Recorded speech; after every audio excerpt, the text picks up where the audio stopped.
May 26, 2010. Last week, anti-bank protesters staged 2 intimidating demonstrations against Bank of America for its practice of foreclosing on properties in default. At one protest, demonstrators occupied the lobby of a Bank of America branch in Washington, D.C., temporarily closing down operations. In another demonstration, hundreds of protesters stormed the private property of a Bank of America employee, surrounding his house and terrorizing his adolescent child.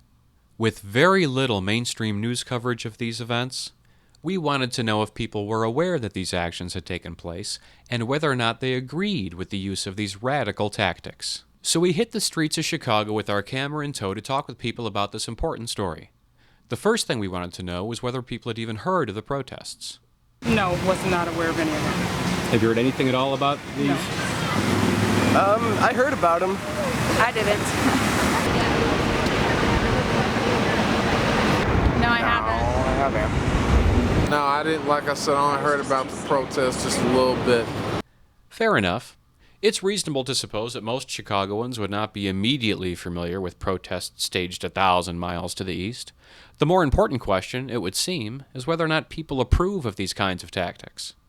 No, I don't think it's acceptable because you got to put yourself in that person's shoes, and if that was your home and your kid and they were scared and in the closet, I don't think that would be okay because it's ultimately a company and not you, so why are they going to this person's home? I guess that would be the question, and why are you shutting down businesses and, so I don't think it's a good way to protest. Not going to someone's house. Yeah. That's pretty crazy. I think what they did at the bank is okay. Just not what they did at the guy's house. That's a little cruel with a kid, I mean. But overall, you think it's okay, so it's an okay thing to do? Yeah. Oh, yeah. Definitely. Government going up on taxes and steady bailing out these people so they don't lose their multi-million-dollar houses and their Rolls Royces. What about the average people out here that's losing, I wouldn't say that's appropriate to go in someone's front lawn because someone's house is their private areas. So I don't think that's appropriate, but I'd say do it. What? You want to still do it in their neighborhood? No, I would say do it on the, on the street. I don't know. I wouldn't go to someone's house. That's irrational. At an executive's private home, I think that's kind of a little bit over the top. I think if you're going to protest a business, you need to stick with the premises of that business. Well, some people thought that closing down a bank was somehow okay. Almost every person with whom we spoke thought that herding hundreds of people onto a person's private property in order to protest that person's employer crossed the line. With that in mind, we asked, do you think that politicians of either party should accept contributions from groups that organize protests like these? I don't think politicians should accept. That would be bad for their image and put a bad word out, but I don't know. I guess maybe not then. It might not be the best idea. Wait, the organizations that put the protests, they're giving campaign contributions?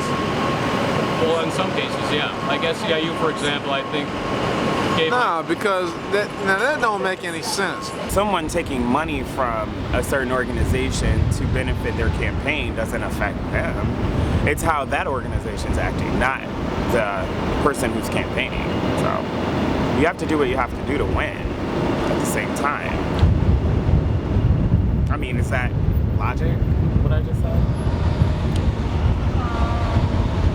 I would say no. I mean, I disagree. Well, that's how I feel. Do you think they should attend events that are sponsored by organizations like that? I don't, but of course I don't know why they're doing it, but if you do that, you're pretty much backing that group, or you're saying what they're doing is okay. If they agree with them, then yes, I think it's okay. Well, then again, the protest was when they went to the guy's house, so I would say no. I think that would look really bad upon whoever it was. No. The whole thing, you know what, I would say go and send the FBI to investigate, but, I don't even have faith in the federal government anymore. No, I don't think they should attend at all. Depends. Because if you're taking money from someone, you have to do something. Do you think that government officials, to the extent that they can, should denounce tactics like that? Yes. Yes, They should. They should. That's a tough These one. are tough questions. My dad's a politician. If it were him, I would tell him yes to denounce that, not to go with it. Like, I just feel like that would be bad. You don't want people to like look at you the wrong way when you're, in politics and stuff. I don't know a lot about politics. I'm an art student, but all I know is what I know. So. Well, I think that's potentially approaching something that could or should be against the law, depending on where this is taking place. And so to say they should denounce it, it's probably not a bad idea. This young woman, who had been in the United States for exactly 1 day, offered a European perspective on these kinds of tactics. They should embrace it, and they should actually encourage people to do stuff like that. Now, what is it about this particular approach that you find acceptable? That I do find acceptable is that it's, to me, a nonviolent, within all public rights, acceptable way to say, listen up, you have to listen to people, and whatever you do is not the kind of thing we want to have. And I kind of think that if you don't come up with any action, people don't care about you anyway. So it's one method or one way of saying, listen, take us seriously, and make people think. And you cannot change people's mind, or you can't even get into their awareness if you don't do anything. So I think action is necessary as long as it's not hurting people, For Founding Bloggers in Chicago, this is Michael Cadella.